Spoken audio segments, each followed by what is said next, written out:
Japan to increase reliance on nuclear energy. Vocabulary: renewable, renewable. In 2023, 35% of Australia's electricity came from renewables. Decommission, decommission. The cost of decommissioning the failed reactor at 3 Mile Island is estimated at over $900 million. Real, real. I'm still reeling from the shock of being laid off. Meltdown, meltdown. The 1986 Chernobyl meltdown was one of history's worst nuclear accidents. Justification, justification. There is no justification for treating employees the way he does. Radioactive, radioactive. The safest way to dispose of radioactive waste is to bury it deep into the ground. Article: Japan's government has adopted new targets aiming to reduce greenhouse gas emissions by more than 70% from 2013 levels over the next 15 years, approving a renewed energy plan to help meet the goal. This is part of an updated climate plan expected to help the country achieve carbon neutrality by 2050. It replaces the current version set in 2021 and calls for maximizing the use of nuclear power to accommodate the growing power demand in the era of AI.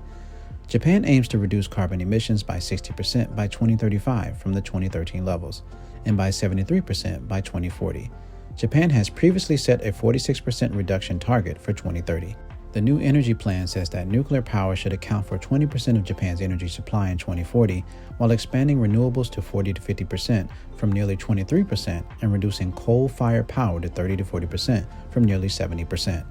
The current plan set a 20 to 22% target for nuclear energy, 36 to 38% for renewables, and 41% for fossil fuel for 2030. Nuclear energy accounted for just 8.5% of Japan's power supply in 2023, with only 13 reactors currently online. In order to achieve a 20% target, almost all 33 workable reactors need to be restarted. The plan also proposes the construction of next-generation reactors at plants where existing reactors are being decommissioned. But some have noted that the plan is not without risk, and it won't be cheap. Speaking with the BBC, Kenichi Oshima from the Faculty of Policy Science at Ryukoku University said Japan will need to import uranium from other countries, and increasing reliance on nuclear power also increases the risk of accidents.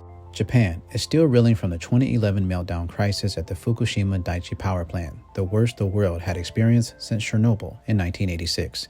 Greenpeace said, "There is no justification for continuing to rely on nuclear energy, which remains toxic for tens of thousands of years, produces radioactive waste that requires long-term management, and carries risk like earthquakes and terrorism," cited by the BBC.